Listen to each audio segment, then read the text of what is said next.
Where are you guys from? Knoxville. Okay, not too far. Yeah. Where'd you hear about us? Me from her. I don't Yeah. know how you heard about it. Yeah. Sloth.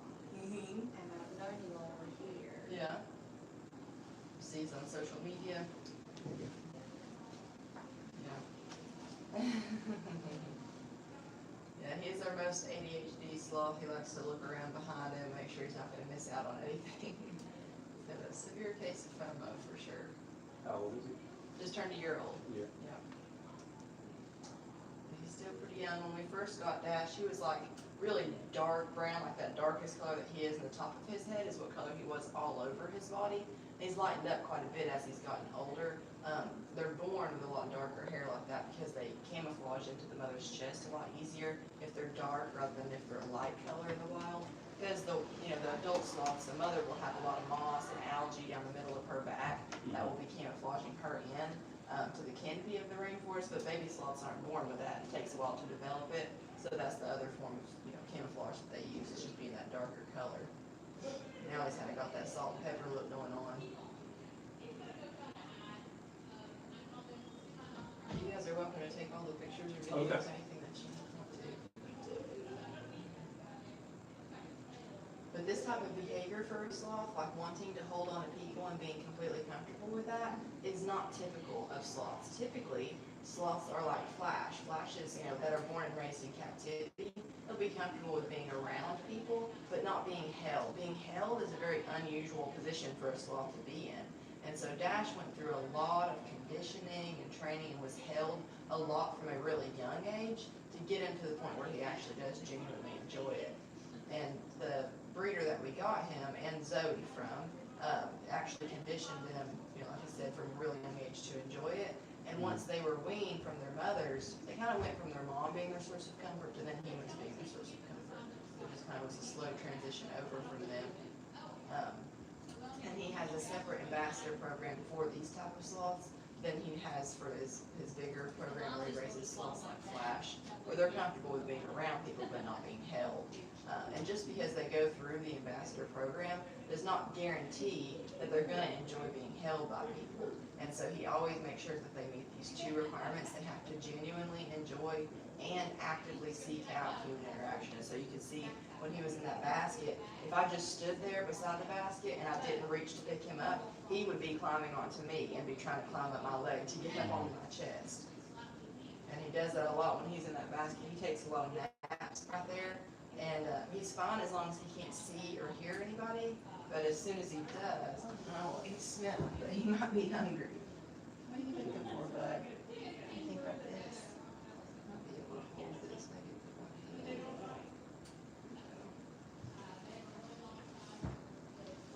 But since they have such poor eyesight, they can't really even tell the difference between a finger and a piece of food.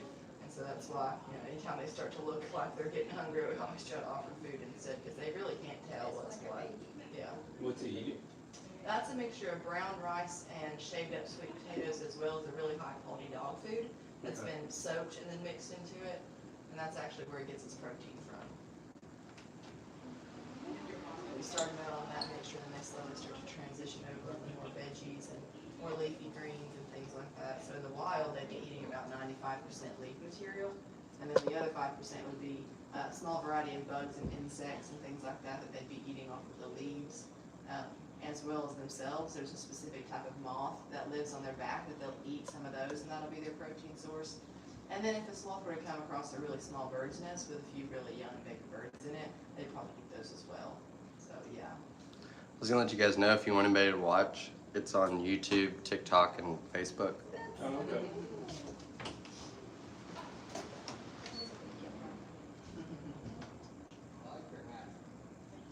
You keep it stuck to the roof of your mouth.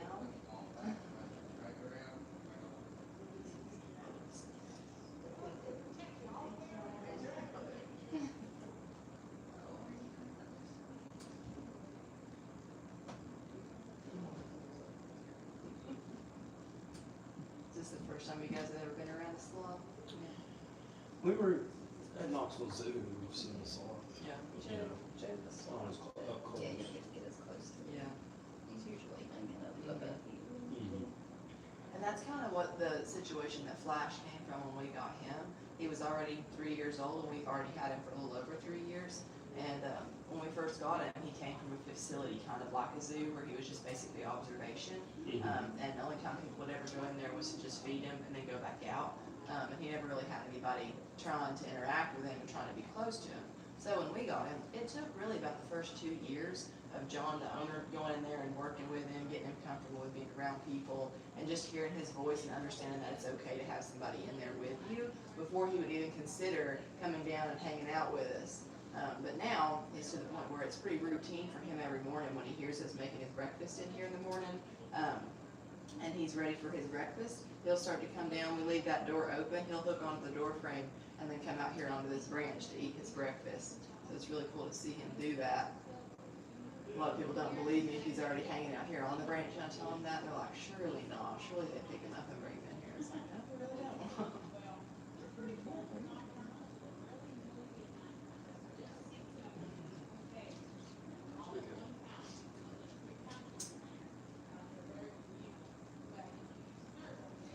Flash must still be pretty full this morning from his breakfast or his dinner last night, because otherwise he would be down here. And they're very routine-driven animals, and so most of the time, even if he's not that hungry, he'll come down and like just kind of turning his nose up at food. But it's still his routine that he comes down every morning. So it's very rare that he stays up there and doesn't come down. But occasionally it does happen. I've been here for about 3 months, and it's probably happened like 6 times. How old is Flash? Did you say? Flash is almost 7 years old. Almost 7. Yeah. What's the lifespan of the sloth? So for a captive sloth, the oldest sloths that we know have lived to be 50 and 54 years old. Those two were in a zoo in Germany, and they were named Jan and Paula. And there's another one that lived to be about 50. But in the wild, we're not exactly sure. There's not been any scientists that have been able to track one singular sloth from birth until the very end. And so that's still a work in progress. We expect it to be about half of what it is typically in captivity. Now, it's not typical that they live to be 50 years old. Usually they live to be around 30-ish. And so then in the wild, we expect it to be about 15 to 20. Just because they've got a lot of other things that could shorten their life a lot easier than they would here. You know, they don't have to worry about any jaguars or harpy eagles or anything like that here. And even though they have not, you know, Dash doesn't know what any of that is, has never seen a jaguar, has never had to evade anything like that, it's still hardwired into them to be more cautious of things like that. Because they're an animal that has, you know, a lot of other animals that could potentially be trying to eat them.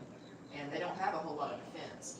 And so that's why sloths are so easily stressed and so easily startled. Because, you know, if they hear a loud noise, their hearing is already really good because their eyesight is so poor. They hear a loud noise or they see something that looks like it's creeping up on them, it can kind of be a little bit alarming for them, even though they've never experienced anything like that. And you're welcome to have a seat there too if you want, whatever you want to do. Take it.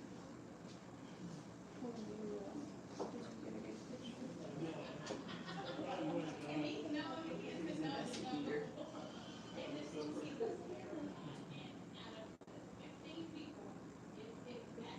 Do you guys have any other encounters today?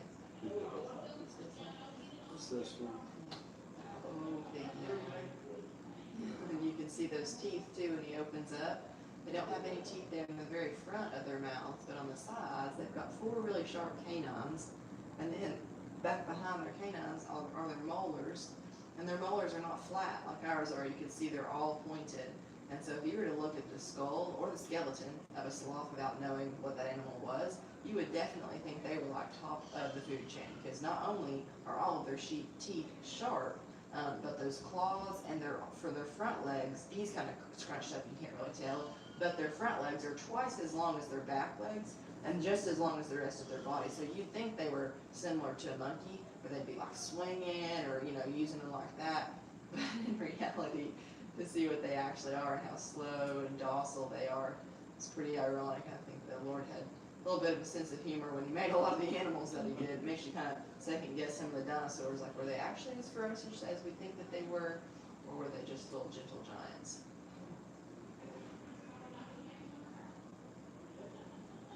But sloths actually have a total of 46 ribs, So looking at that, you'd think that like, what in the world do they need all those for? You know, our rib cage stops about right here, and then all of this is exposed. But for them, they've got 2 sets of 23, and those ribs go all the way over to protect everything on the internal side.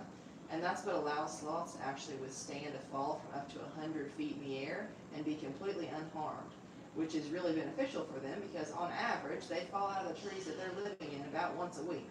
So it does happen quite a bit. Wow. And when they're falling out of a tree that's really high up in the air, those sarcopia trees grow really tall, 100 plus feet. They really need to be able to survive those falls, and that's what that rib cage helps them to do. Their bones, not only their rib cage, but their bones in general are really pliable. And so when they smack the floor, everything just kind of, the rib cage will flex and then go back to normal. And then the rib cage is protecting all the internal, so they don't really sustain internal damage either because they've got a lot of connective tissue that's holding all of their internal organs right where they're supposed to in the middle of their body cavity. So when they smack the floor, they don't really jostle around like ours would if we got into a car accident. So it's really beneficial for them because if they're holding on, just, you know, minding their own business on the branch of a tree, they're just chilling, they're just kind of relaxing there, and then all of a sudden they see something that looks like it's moving towards them out on that limb, their first line of defense is to just get away from it. They want to get to the very end of that branch where it may be able to support a 10 or 15 pound sloth, but probably not anything else. And so if it is a 35, 40 pound jaguar that's daring enough to go out on that branch after the sloth, if that branch breaks, which inevitably it's either going to break or they're going to slip off of it, that's kind of best case scenario for the sloth because they're going to be able to withstand that fall, and the jaguar is probably not. You know, they're going to be trying to land on all 4 feet, and from falling from 100-ish feet in the air, you're probably going to break everything that you're landing on. Whereas a sloth, they kind of go spread eagle, all 4 limbs go out, and they kind of fall like a pancake, and so it works really well for them. They'll just go right back up the tree where they came from, whereas the cat's probably going to be laying there quite a while. Another thing that happens often with the sloths is that since their eyesight is so poor, if they're scrambling, if something has startled them, even if it's a butterfly flying right in front of their face, if something has startled them and they're trying to get away from it, and they grab onto what they think is another branch, occasionally it's their own leg, and they'll fall from that as well. So if a sloth is being really slow moving, and they grab onto something that they think, you know, is a branch and it's their own leg, they can distinguish that because the paw pads that they have are really sensitive. But if they're moving pretty quickly, they're not paying attention to what they're grabbing onto, and they can fall. And it's never because, you know, a lot of people think that when I tell them that they fall out of the trees about once a week, they think that they get tired and they let go because they fall asleep or something. But that's never going to happen for a sloth. And actually, if the sloth were to pass away, holding on to the underside of a branch, they would continue to hang there until something rotted or knocked them off of that branch. And that's because their claws work opposite to our hands, whereas this is a relaxed state for me. Making a fist or squeezing onto a branch is more stressful. For them, squeezing onto that branch, holding all their body weight from that, is their relaxed state. And letting go of the branch and reaching for the next one, that's what's more stressful. So if they're holding on to it in a relaxed state, when they pass away, they're not all of a sudden going to tense up and let go of the branch. And that's because all the muscles and ligaments and tendons that are in their forearms are so tight that snap down around the branch is just natural for them. So they can hold on even when they're sleeping. It's just natural to continue holding. And actually, from the moment that a sloth is born, they are capable of withstanding all of their body weight suspended by just one claw holding onto the branch of a tree. So comparatively, the grip strength of a sloth is about 3 times stronger than a person's because there's no infant that's going to be able to do that. You know, we'd probably win an arm wrestling contest because they don't have very much, you know, meat on their bones. But as far as their grip strength, it is very, very impressive for what they are. And some resources will actually say that their grip strength, their locking down like that, has the capability to crush bones. Probably not the bones in your arms, but your fingers, you know, if they were to clamp down on just right and really squeeze down, they definitely could do damage. And you can tell too, you know, he could be real relaxed, just sleeping, and then if something drops, if I clang a dish or something on accident, you can feel him tighten up. And it's not like, oh my gosh, that hurts, but you can feel he can definitely squeeze if he wants to.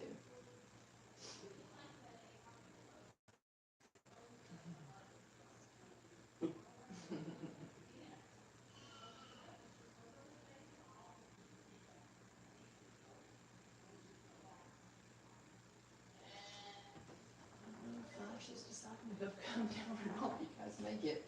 more holding time than you do flash. Oh, hey buddy. He's still in the same position. He sees me moving around back here. What's he doing? Good. I'm gonna open this up and set it right here for him to be smelling. Usually that rice is something that we give them in the mornings for their breakfast. Yeah. Because that's like kind of the higher quality food of the day. And then in the evenings, they get more of their leafy greens and their, veggies and things. But last night, I'm off on Mondays, and last night, John decided to give him rice in the evenings, so he's probably still full from last night. That's right. Let's see if it comes in. That little tongue sticking out. I honestly think sometimes he forgets how long his tongue is, and that's why he leaves it sticking out. And other times, if his tongue's not sticking out, his mouth's gaping halfway open, and he's just looking astonished.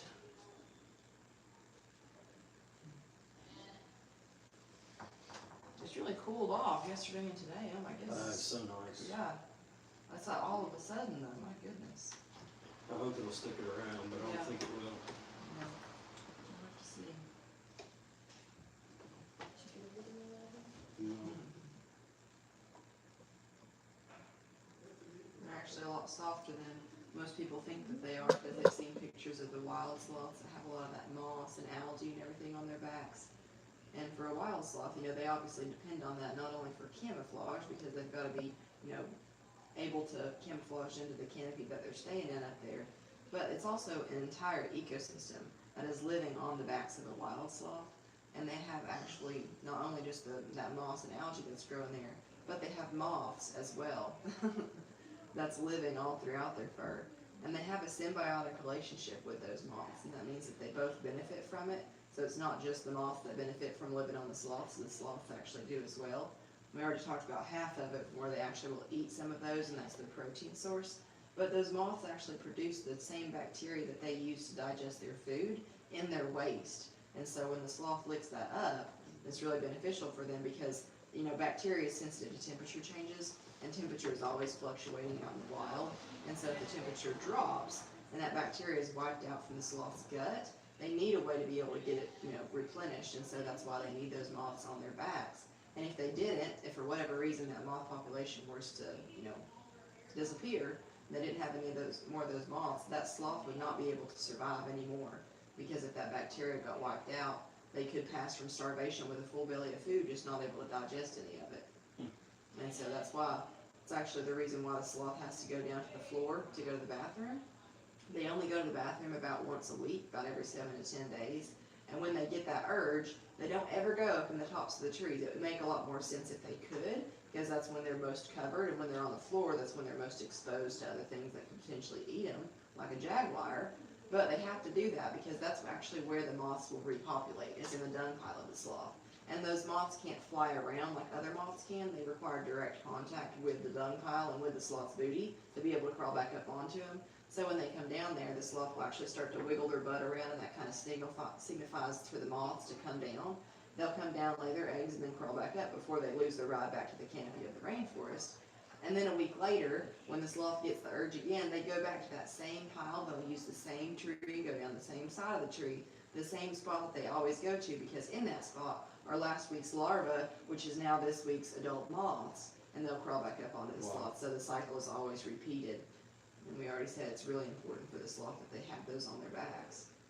And then here in captivity, then the next question is usually, well, how do they digest their food here? Because you see, he doesn't have any moss, algae, or moths living on his back.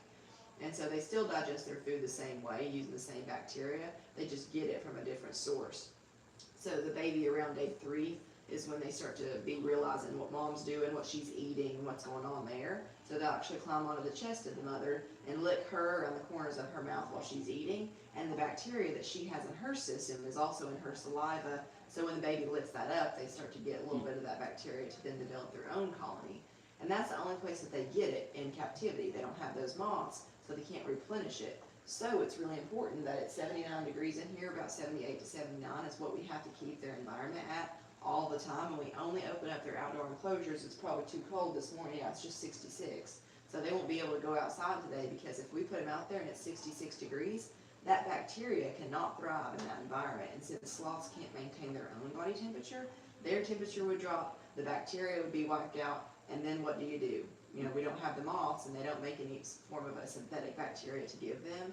And so there's some, you know, last ditch efforts that you can try to get that bacteria back up if they were able to keep a little bit of the bacteria. But if all of that's wiped out, that's, you know, that's the end of that sloth. It would be approximately 2.5 weeks, and that's how long it takes for a sloth to starve.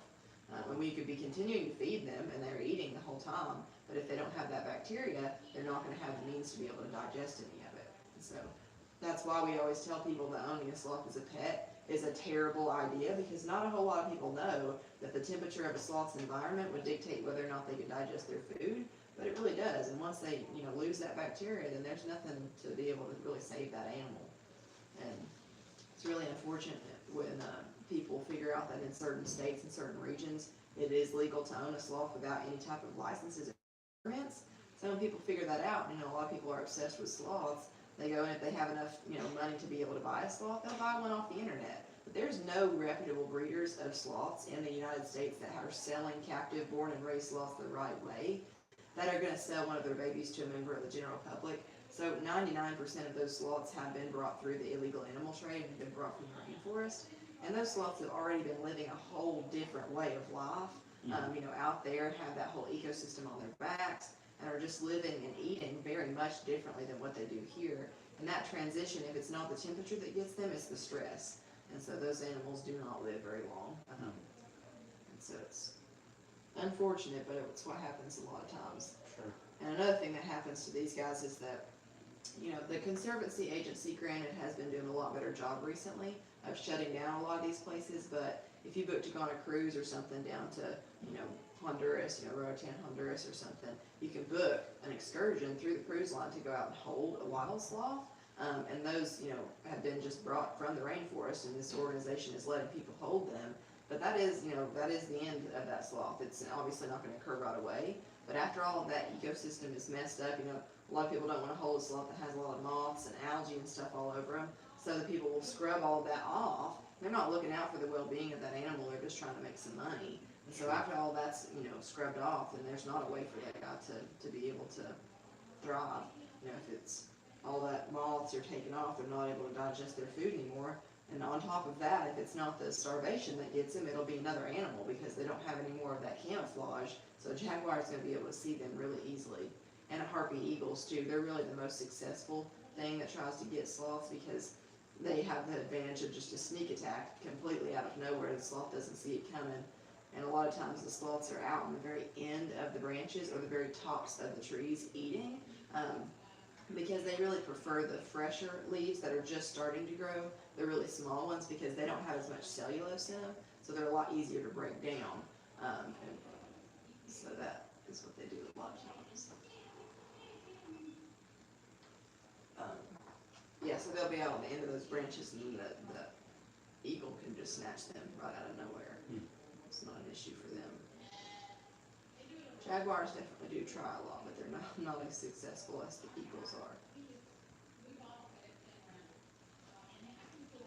He's coming his way down yet or not? Nope. Buddy. Are you not hungry at all? Still good, I promise. I got my fill last night, apparently.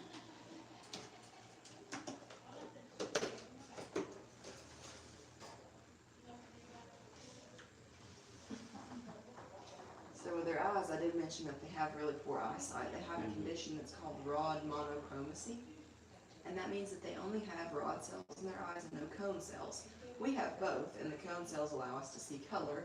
The rod cells pick up motion, but since they only have the rod cells, they can't see color, but they can see motion extremely well. A lot better than we can too, because they have a lot more of those cells. So something small in the peripheral of my vision, like a mouse running across the floor or something, I may not see it, or if I do, my brain's not really going to, you know, register. It's going to be insignificant. But for a sloth, if their vision is a lot more narrow, they don't have very much peripheral, but whatever they see, if it's even just a little bit of a movement, they're gonna react to it, they're gonna see it, and they're gonna look at it. And that's really helpful for them, because if they're just minding their own business out on the branch, and they see a little bit of movement, a jaguar or something coming towards them, they need to be able to know that that's coming so that they can try to get away first. Because if they just hang out there where that branch is gonna be able to support both of them, then they're just sitting ducks. But it's not only just black and white that they see, it's basically just blobs and shapes. So him just looking at me, he can't distinguish who I am. He sees some type of figure that's moving, but would not be able to recognize me if I weren't talking. But he hears my voice and he recognizes that, because that's what he hears every day. It's what he associates with who I am. That, as well as smell. You know, I don't really wear a whole lot of perfumes or lotions or anything like that, but I use the same deodorant and detergent for my clothes, and everybody kind of has their own natural smell to them. So they do pick up on that as well.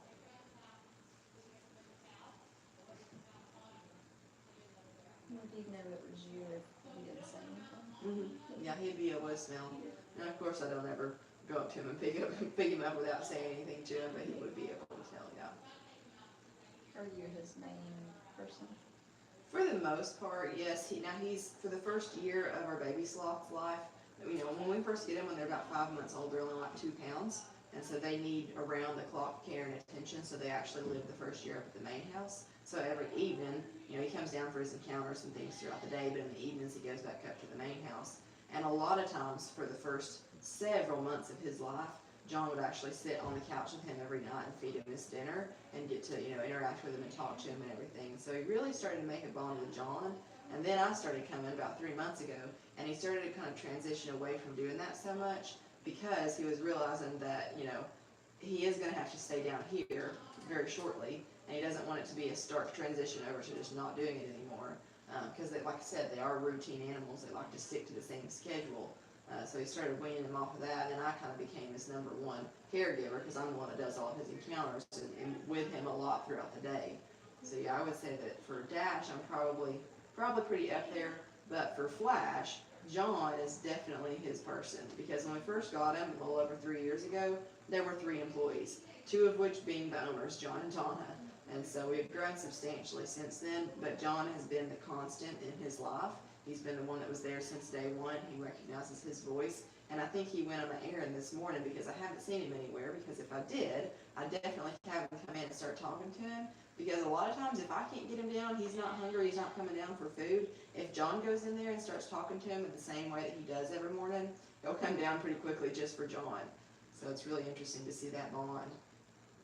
And it's the same way with Zoe too. Zoe really picked her person to be Donna, John's wife, because when they first got Zoe, she was our first holding sloth. We had Flash to begin with, but Zoe actually wanted to be held and wanted that human interaction. So how are you going to say no to a little baby sloth that's reaching up at you, trying to get you to pick it up, going, meh, meh, because they do make little noises like that. And so she held her a lot. And Donna does all the paperwork sides of things, all the virtual, you know, getting bookings and everything straightened out. So she's on a computer all the time in the same spot and on the phone with a lot of people. So Zoe really learned who Donna was, her smell, her, you know, her voice, everything, so much so that Donna can't come down here and do encounters with Zoe like this, where somebody else will be holding Zoe and she's talking, because Zoe could care less about who is holding her. She is just trying her darndest to get to Donna. So Donna a lot of times will have to lower her voice and talk differently. Flash has not been interested in coming down this morning. I was just telling them that I need you to come in and start talking to him. Hey, Flash, come here, baby. What are you doing, pal? We met your fiance Oh, when we yeah. were checking in, and he had Georgie. Yeah. Yeah. Georgie That's was, our spotter monkey, and we just started doing encounters with him too, so if you guys decide to come back, you'll definitely have to look into that, and we got a lot of other Flash, encounters as come here, well. baby. Oh, good boy.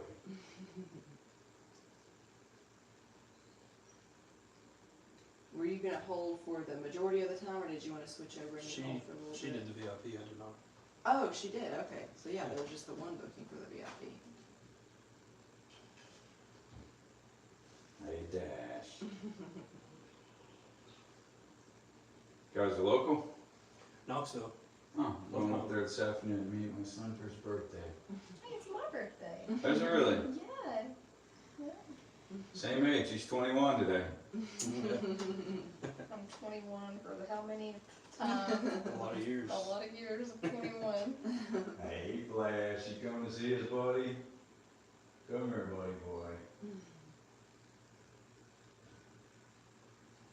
The sloths aren't so much so like babies, they have excellent core strength, and he has the ability to completely lay all the way back and pull himself back up. So you don't have to so much so like keep him real tight up against him. Sometimes that can kind of feel a little bit restrictive for him and feel like they're kind of being squeezed. And Zoe does it a lot too, when we're holding her. She'll lean all the way back, looking for food, seeing what's going on, and then pull herself all the way back up. Mr. Flash. And Flash, a lot of times when he comes down, he'll extend all the way down just by hanging by his two back feet, eat like down lower like that, and then pull himself all the way back up, and he has the strength to be able to do that.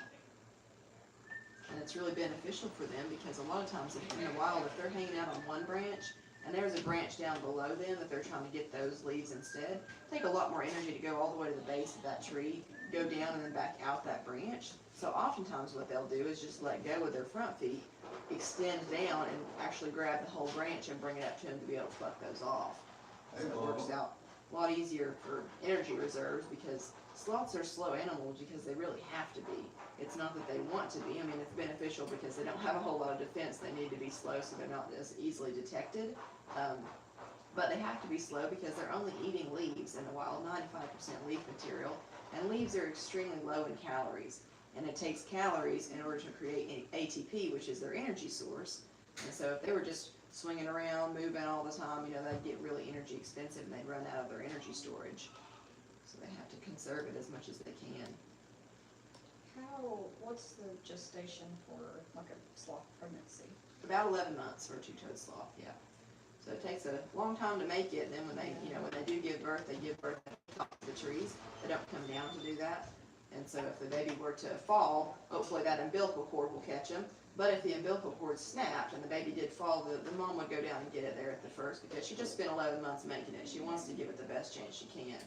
But they don't have the same bond with their babies as a lot of other animals do, like a horse, you know. If you were to separate that baby from the mother, even if she wasn't producing any milk anymore, across pastures, they're still going to be whinnying for each other, really wanting to see each other and so on and so forth. But sloths aren't quite the same. You know, if the baby has learned enough knowledge that she needs to be able to survive in the wild, mom's not going to have an issue with, you know, letting that baby go off. It's not always that the mother will wean the babies. Occasionally the babies will wean themselves and they'll go off and find their own trees, yeah. And babies only really nurse from the mothers for about 2 to 5 weeks. A lot of it depends on the gender of the sloths, and there's still research going on about that. He's just getting comfortable. I feel your arm going all the way. Sorry, I'm blocking the sun. Giving you a little hug. There we go. Yeah, But that much better. yeah, sometimes they only nurse for just that little bit of time, and then they stay with the mothers because they need protection, and they don't already have that moss and algae on them, so it takes a while to form that. And they need to learn how to be a sloth. You know, they need a little bit of guidance for what leaves to eat, where the best leaves to eat, and how to move around, how to evade jaguars and stuff like that. So they stick with mom and kind of learn a lot of information that they need from her for a while. But then after around 5 months old for a two-toed sloth, that's about when they're weaned. And so they don't really stick around too much longer after that. For a three-toed sloth, it's a little bit longer. It's usually about a year for them. Three-toed sloths are a lot smaller than the two-toed. They really only get to be about, you know, about 10 pounds at the max, whereas a two-toed sloth can get to be up to 20. So they get to be a little bit bigger. And you really don't see a whole lot of three-toed sloths in captivity, especially in North America, because their diets are a lot more sensitive to what they can and can't eat. And they can really only eat the leaves of the Syncopian trees. Those only naturally grow in South America, not North America. So to own a three-toed sloth in North America, you'd have to have a private jet as well to basically fly you to and from the rainforest once a week to get you the food that they need. And leaves don't keep for very long, so it's not really economical. But there are quite a few differences between them, not just the fact that you can't really keep a three-toed sloth. The look, a lot of times if you picture a sloth in your head, you're seeing a three-toed sloth, they're advertised a lot of three-toed sloths, that darker band that you see across the eyes there. That's a three-toed. The two-toeds don't really have that darker patch there. The two-toeds also have a little bit of a longer nose, whereas three-toeds are more flat, and those are the ones that look like they're perpetually smiling all the time. So a lot of people really think about three-toed sloths more often. And the three-toed sloths He's actually awake. have like 3 or 4 extra vertebrae in their cervical spine that allows them to rotate their spine, their neck all the way back to look back behind them about 180 degrees. The two-toeds can't do that, thankfully, because it's kind of freaky for me. I don't like seeing three-toed sloths do that. But the two-toeds can actually do that with their lumbar spine. So they make up for it where the three-toed sloth has a little bit of a tail and the extra in their cervical spine. They make up for it in their lumbar spine because the two-toed, they don't have the long neck and they don't have the tail. So they can keep their hips the same way, but turn their spine all the way back to look back behind them. So it's not as weird for that because a lot of times when they're doing that, it's when they're extended down and they're trying to look back behind them. But, yeah. His nose is so smooth. And that texture of the nose is pretty much like the paw pads are as well, kind of like that leather. And a lot of times it'll be kind of moist too because they have really high humidity requirements. And we have to mist their enclosures once a day to keep it up, and so a lot of times his nose will be kind of red as well.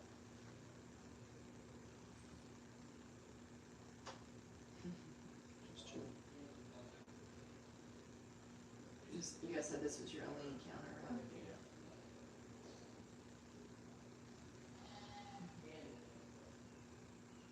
I can feel his hands around. He's got a pretty good grip. That's a good egg. See if John is still right here.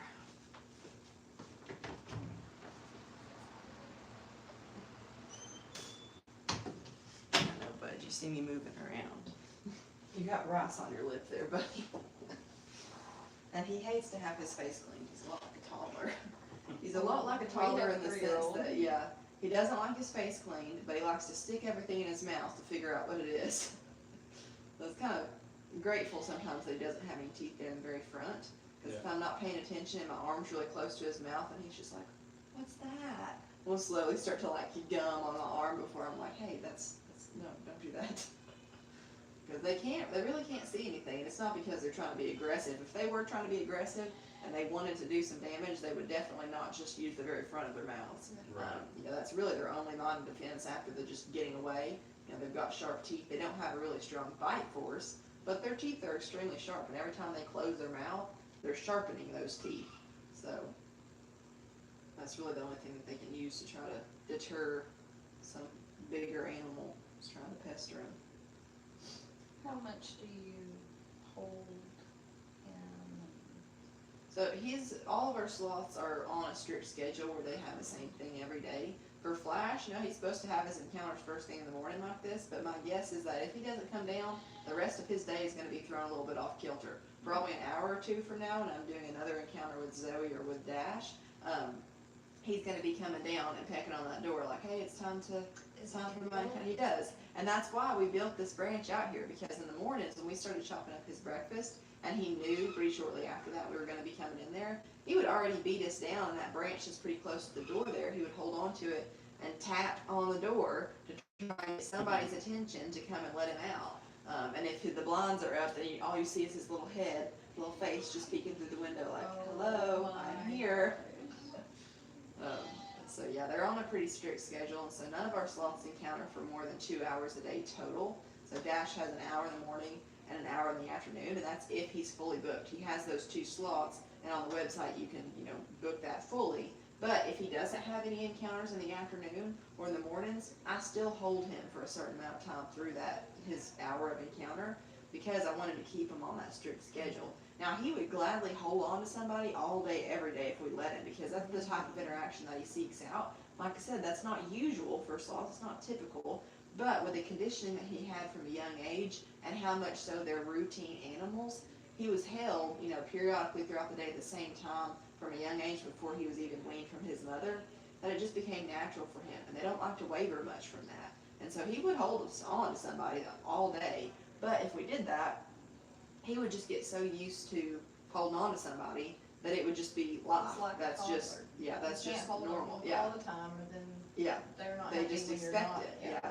But with Dash, you know, since he only has an hour in the morning and an hour in the afternoon, around those hours of encounter, he's already awake. He, you know, he sleeps throughout the middle of the day, but he'll wake up, you know, 30 minutes prior to his encounter and start being more active and reaching out. If somebody walks by, he's like, oh, it's time, and he'll be reaching out trying to grab somebody because he knows he only gets those times. And when we do get him out to hold him at those times, he's a lot more snuggly, a lot more, you know, into it because he's like, I only get this for so long. We always want to keep it enjoyable for them because as long as it's enjoyable for them, it will be for us. But if they're not into it, they're a little bit more unsure, they're like, oh, I'm not really feeling it, then we're going to know that too. And that's never happened with Dash or Zoe because like I said, they are ambassador sloths. They do actively seek it out and enjoy it. But if that were to ever happen, we're always big on the fact that we tell people, you know, human safety is our number one concern, but animal comfort is our number two. So they can't advocate for themselves. If Dash was displaying certain body languages that told me that he was very uncomfortable for whatever reason, we would have to, you know, take him away, assess that, figure out what's going on, why is he not comfortable, probably move to a different sloth. But that's never happened that I know of, and I've been here for 3.5 months. How do you know? They all they're have, not comfortable? yeah, they all have different, you know, displays that they will show. Flash is not one that we hold, but I can pick up on when he's wanting to eat, when he's like kind of going over to himself, when he's more secluded, when he wants to go back into his enclosure. They all have very different personalities, and Dash and Zoe are two holding sloths, and so they use different cues to tell us if they're over it or if they're hungry or, you know, what have you. So sometimes with Dash, especially since he's younger, his age cutoff is 8 years old. So an 8-year-old, if they're big enough and comfortable enough, can come in and hold Dash. But sometimes there's been a few that are a little bit more hyperactive and a little bit more, you know, oh my gosh, I'm holding a sloth for the first time. And the sloths mimic the same type of behavior that we're doing. You know, if we're really calm and slow and comfortable, he'll fall asleep right on you just like that. But if it's a younger person or a person that's a lot more energetic and trying to, you know, be worked up like that, they get worked up too. And so there's different little cues that you can pick up on that will show that they're getting over it. And we have to dial them back down and pull them in and be like, all right, so this is what this behavior means, this is what that behavior means. We've got to kind of slow down and take a step back, otherwise we may have to end the encounter. So it all just kind of varies with what's going on. I think it does state that in the where you go to book, is that, you know, it is an animal's encounter. We're not going to ever force them to do anything they don't want to do. And if we've done something that has completely ticked them off for whatever reason, with whatever animal it is, not just sloths, then we'll have to end the encounter. And that's why I kind of take that minute beforehand, before I trade them out, and just talk about, you know, the fact that they do have really poor eyesight. We've got to be really slow and gentle, and certain areas not to touch, certain areas not to bother. But occasionally some people will get so enthralled in the fact that they're looking at a sloth that they don't even listen to my whole spiel beforehand, or it just goes one ear and out the other. And then they get a hold of the sloth and they immediately go to like cut him under the neck or something, and I have to take a step back and say, listen one more time. No under the neck, no on the arms, you know, things like that, and just kind of go back over again.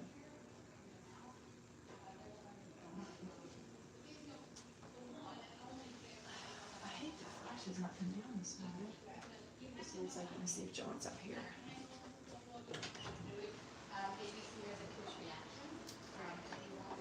Is John in?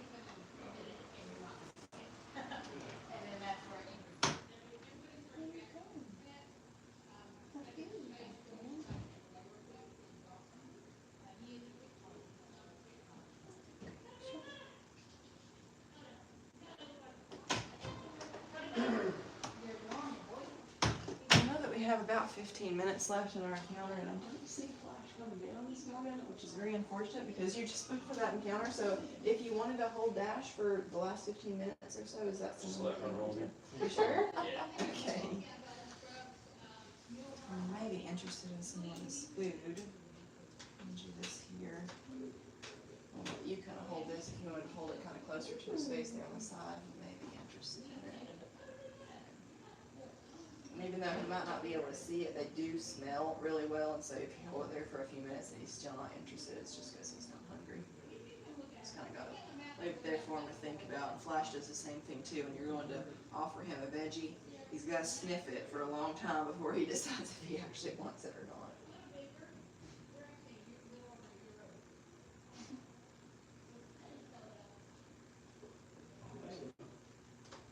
I just now can smell it.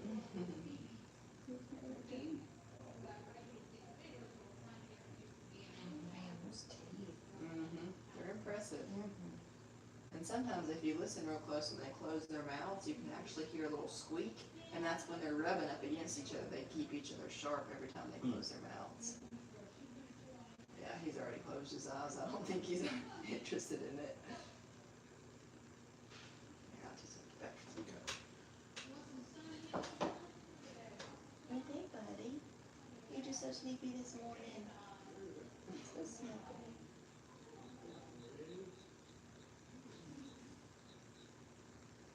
What you guys got planned the rest of the day?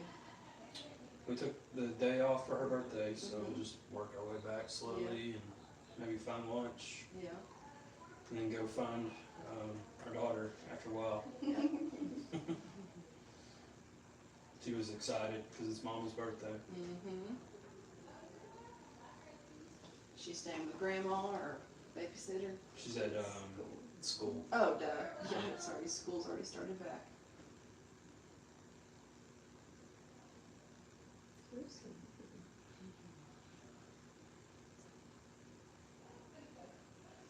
And they do have little ears too. Some people are surprised to hear that they do look really similar to ours. They don't have all the little folds that ours do and everything, but they do have little penas that stick out, is what they're called. They're not just little holes in the sides of their heads that chickens would have or something.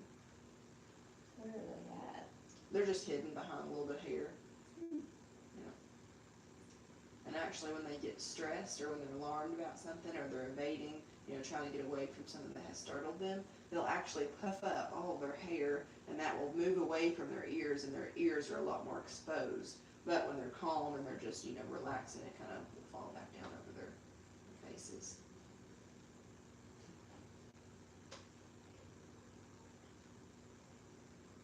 If you remind me when I go to get him here in a little bit, I can pull the hair aside and show you. But he just gets so distracted by me moving around, and especially if I go over to him, he thinks that it's time to transfer and he's going to let go of you and start reaching to see that it's time.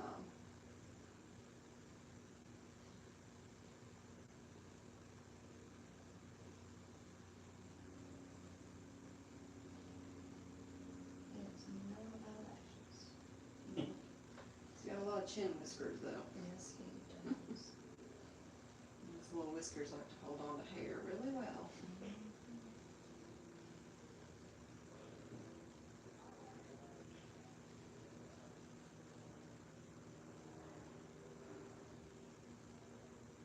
Do they all sleep with their mouth open? Not all of them. That's more of a quirk for Dash, isn't it? Yeah, and Dash, when he's sleeping, he'll stick that tongue way out. When you go to wake him up, you know when he's been sleeping because that tongue's still sticking out. And something more specific for Dash, now he is a year old, but Zoe did not do this when she was a year, or when she was a baby even. When he sleeps, he likes to cover himself up with a towel for one, so if he's in that basket, we have to have a towel in the basket so that he can cover himself up. And then he'll find the edge of the corner of the towel and suck on it, like a puppy or a kitten or something like that. But he was, like I said, they only nurse for about 2 to 5 weeks, depending on the gender. I think the males tend to nurse for a little bit shorter. So, 2 or 3 weeks is the only time that he nursed. And that was, when he was 2 or 3 weeks old. And now he's a year. And so why that's still ingrained into him, I don't know. But that is, when I go to get him in the mornings from his enclosure, the towel that he has over the top of his head is the towel that I'll put into the basket with him, because it's still, it's still warm, still smells like him and everything. And it'll have like 2 or 3 little wet spots all over it from where he's been sucking on it. They do move around a lot more at night. Some people consider them to be nocturnal animals. However, I wouldn't consider them to be, because they're awake a lot throughout the day. They just don't move around as much because their eyesight works best in the nighttime. And it's almost like night goggle vision if you've ever seen an action movie that shows some of that. That's kind of what they see. They probably don't have that green hue to it. It's just in black and white. But as far as the shapes, seeing that's what they see best at nighttime. Looking through night goggles at, you know, during the day, you're not gonna really see much, and that's kind of what it's like for them. It's kind of, they have what's called bright blindness, so in the daytime, when the sun's out, or they've got an LED light right above them, it's even worse for them to see. So they just choose not to move around as much.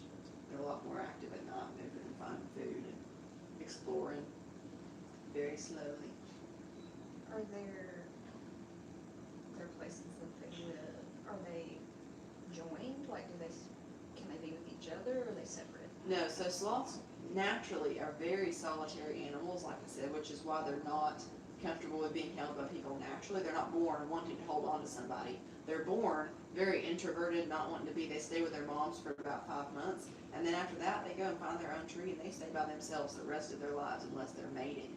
But then they'll leave right afterwards. The male doesn't stick around with the female after to raise that baby. He skedaddles and goes back to the tree that he came from. And so a lot of times a tree, or a sloth that is born in one tree will stay in that same tree the rest of its life. And if the mother's the one that weans it, she'll go and find another tree, and so on and so forth. But no, naturally they're very solitary animals. You're not gonna really see a whole lot of them right next to each other unless man has put them right next to each other in the sanctuary or in the same tree or what have you, things like that.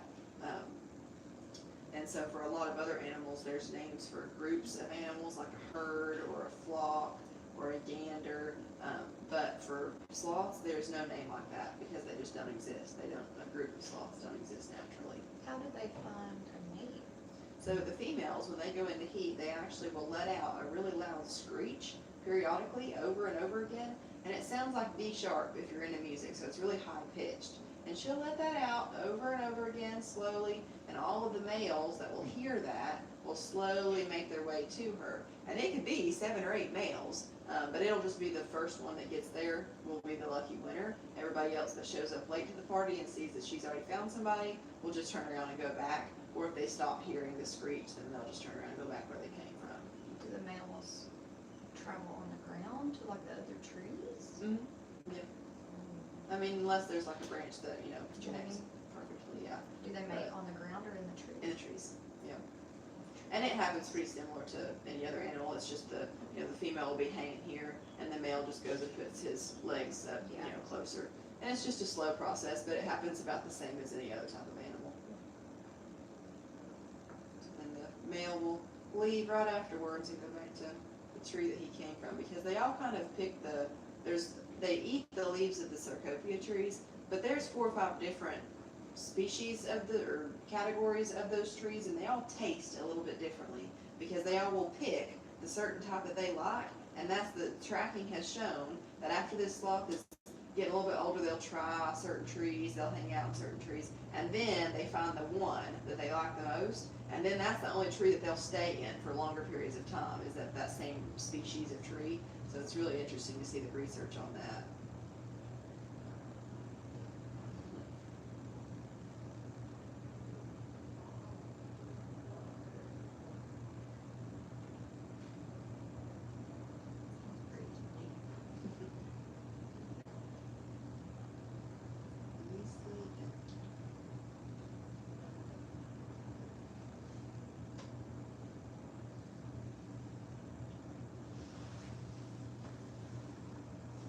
Sleeping too hard.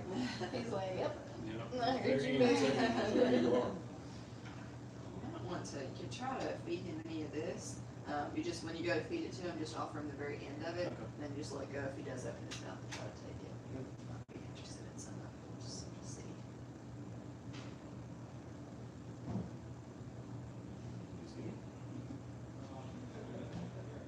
Sometimes you almost have to touch the very top of his mouth with it for him to realize. No. I think that was a no. That's okay. He's like, I'll eat it if you get it. What do you think, buddy? That mouse is driving me crazy.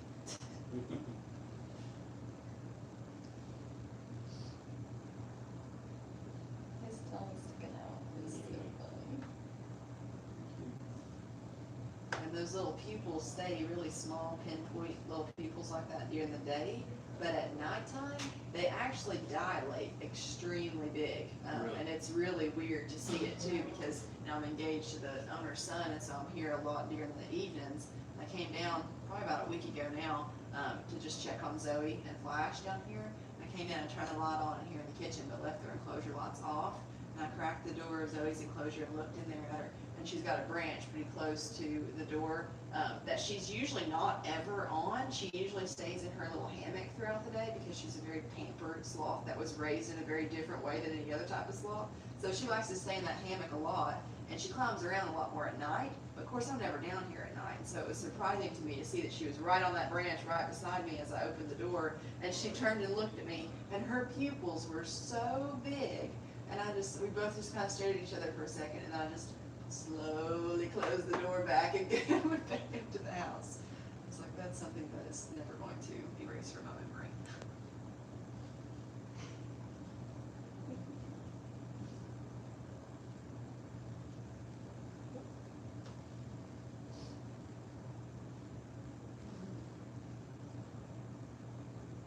Do you want me to get a picture of both you guys sitting there?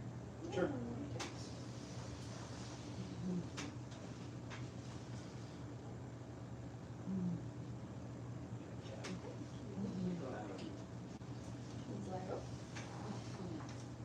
What do you think, buddy? I think he feels that rise on the sides now.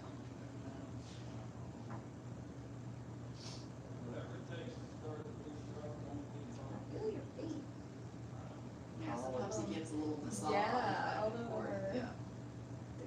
It's like he's trying to get comfortable, figure out what placement works best. When he was smaller, a lot of times he felt most comfortable if he could hook his front legs onto your bra strap and stay like that. And now that he's gotten bigger, he likes to stay Go down over. more around down under your armpits. Look at those teeth. Yeah, lots of teeth in them. Very impressive. Well, do you guys have any last final burning sloth questions? She just wanted to cuddle.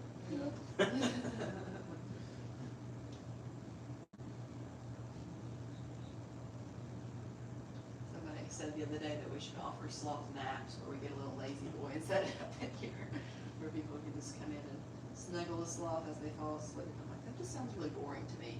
If I'm gonna be holding the sloth, Totally do it. I'd like to be awake for it. Right. But whatever floats your boat. Did you take a last picture? Okay. Not like that. Stand up in front. Stand up. While Yes, he's- ma'am. While he's doing Oh. that. He's awake. And he likes to pose, he likes to look back.